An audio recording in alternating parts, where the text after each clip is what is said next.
அனைவருக்கும் வணக்கம். நான் உங்க அஸ்ட்ரோ புவனேஸ்வரி பேசுறேன். நீங்க நம்ம சேனல்ல ஃபர்ஸ்ட் டைம் பார்க்குற மாதிரி இருந்தா, சேனல் சப்ஸ்கிரைப் பண்ணிட்டு பெல் பட்டன் பிரஸ் பண்ணிக்கோங்க. அப்பதான் நம்ம சேனல்ல போடக்கூடிய ரெகுலர் பதிவுகள் உடனடியா உங்க கவனத்துக்கு வரும். நம்ம சேனல்ல முதல் பதிவாக சனீஸ்வர பகவானுடைய வக்ர நிவர்த்தி பலன்கள், மேஷ ராசி துடிப்பான தன்மான சிங்கம் அப்படின்னு சொல்லக்கூடிய மேஷ ராசி மற்றும் மேஷ லக்னத்திற்கு சனீஸ்வர பகவானுடைய வக்ர நிவர்த்தி பலன்கள் எப்படி இருக்க போகுது? 29/11ஆம் தேதி வக்ர நிவர்த்தி அடையிறார்.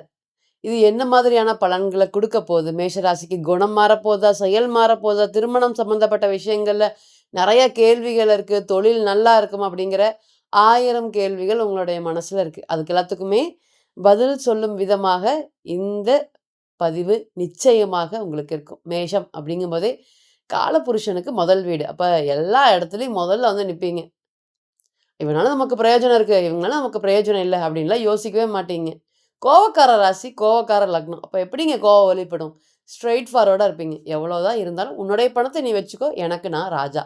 நான் தன்மான சிங்கம் அப்படிங்கிறதுல. உன்ன அனுசரிச்சு தான் எனக்கு இந்த விஷயம் கிடைக்கணும்னா எனக்கு தேவையே இல்ல அப்படின்னு ஒரு ராசி பளீர்னு பேசுதுன்னா அப்படின்னா அது மேஷ ராசியா தான். ஒரு 100 பேர் இருக்காங்க அப்படின்னா, ஒருத்தங்க தெளிவா பேசுறாங்க. அவங்க சத்தம் மட்டும் வெளிய கேட்குதுன்னா, அது உங்க ராசி தான். ஏன்னா, உங்களோட ராசியோடைய குணம், இயல்பு இதெல்லாமே தான். இதெல்லாம் நீங்க மாத்திக்க முடியுமா? எவ்வளோ போராடுங்க, மாத்தவே முடியாது. நான் சாஃப்ட்டா இருக்கணும்னு நெனைக்கிறேன். நான் பொறுமையா இருக்கணும்னு நெனைக்கிறேன். இருந்தாலும் என்னால முடிய மாட்டேங்குதுங்க. ஏன் இந்த மாதிரி? இந்த 7:30 சனி ஸ்டார்ட்டிங் காலமெல்லாம் இந்த பேச்சாலேயே நெறைய பிரச்சனைகள் அனுபவிச்சிருக்கீங்க.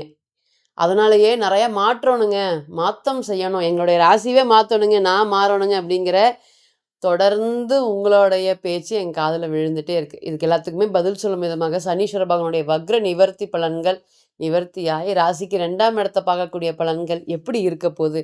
என்ன மாதிரியான மாற்றங்களை நீங்க சந்திக்கிறதுக்கு தயாரா இருக்க போறீங்க? ஃபர்ஸ்ட்டு பொதுவா உங்களுடைய ராசிய பொறுத்தவரையும் தொழில் அப்படிங்கிறது ரொம்பவே கேள்விக்குறியா இருக்குங்க. அந்த தொழிலுக்காக யார் யாரையோ இன்னைக்கு பார்க்குற மாதிரி, அவங்கள்கிட்டலாம் அனுசரிச்சு பேசுற மாதிரி, துளியும் உங்களுடைய குணத்திலிருந்து அப்படியே ஆப்போசிட்டா இன்னைக்கு நான் நிக்கிறேங்க.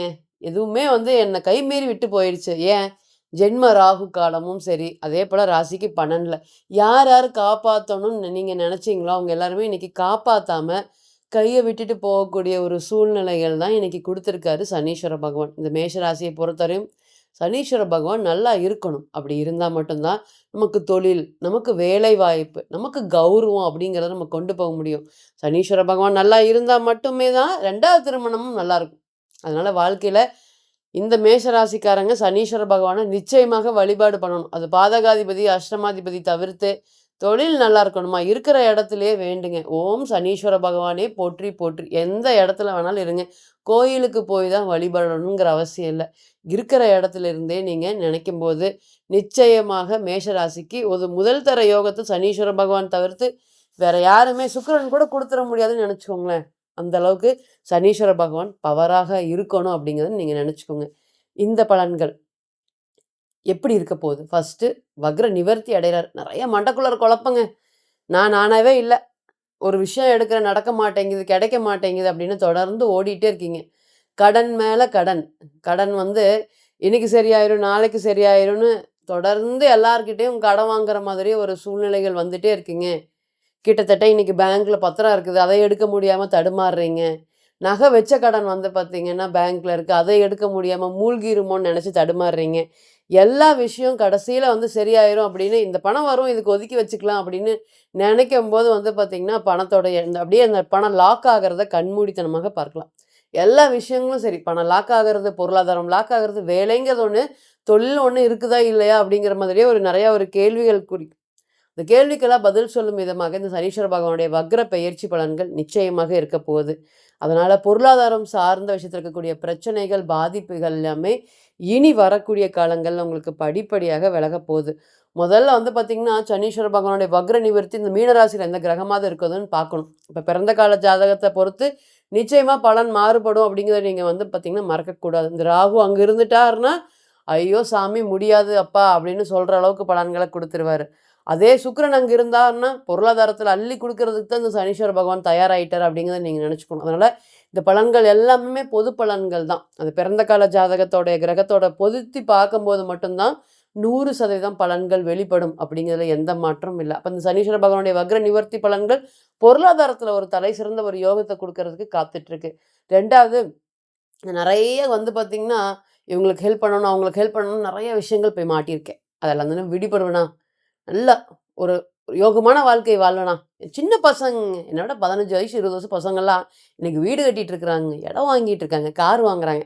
நான் நின்னேன், ஏத்தி விட்ட ஏணியாக அங்கேயே இருந்தேன். ஏன் நம்ம இந்த அளவுக்கு பொழைக்க தெரியாம போயிட்டோம்? ஏன்னா மேஷத்த பொறுத்தவரையும் விவரம் பத்தாதுங்க. எல்லாரையும் நம்பிருவாங்க. எல்லாரையும் நம்பி மோசம் போறது தான் மேஷத்தோட ராசி.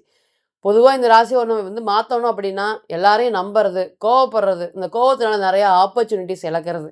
இது எல்லாத்துக்குமே காரணம் இந்த ராசியோடைய இனம், குணம், பண்பு தான். எல்லா விஷயத்துலயுமே வந்து மாற்றம் தேவைப்படுதா மேஷத்துக்கு? எஸ். நிச்சயமாக தேவைப்படுது. பெரிய ஆளோடைய சப்போர்ட் இந்த இந்த காலத்துல உங்களுக்கு கிடைக்கிறதுக்கு காத்துட்ருக்கு. இன்னுமே வந்து திருமணம் சம்மந்தப்பட்ட விஷயங்கள், குழந்தை பேர் சம்மந்தப்பட்ட விஷயங்களுக்கெல்லாமே நல்லது நடக்கிறதுக்கு காத்துட்ருக்கு. இருந்தாலுமே பிறந்த கால ஜாதகத்த நீங்க எடுத்து பொருத்தி பார்க்கும்போது மட்டும் தான் 100% பலம் அப்படிங்கிறது பொருந்தி வரும். அப்படிங்கிறதுல எந்த ஒரு மாற்றமும் இல்ல. தனிப்பட்ட ஜாதகத்தை நீங்க ஆலோசனை பண்ண விருப்பப்பட்டீங்கன்னா, இந்த கீழ இருக்கக்கூடிய இந்த நம்பருக்கு கான்டாக்ட் பண்ணுங்க. நான் வணங்கக்கூடிய தெய்வம் அனுகிரகத்தால உங்களுக்கு எல்லா விதமான வளமும், நலமும் கிடைக்க நான் நிச்சயமா பிரார்த்தனை பண்ணிக்கிறேன். மீண்டும் ஒரு பதிவில் உங்களெல்லாம் சந்திக்கும் வரை உங்களிடமிருந்து விடை பெறுவது உங்கள் அஸ்ட்ரோ புவனேஸ்வரி. நன்றி, வணக்கம்.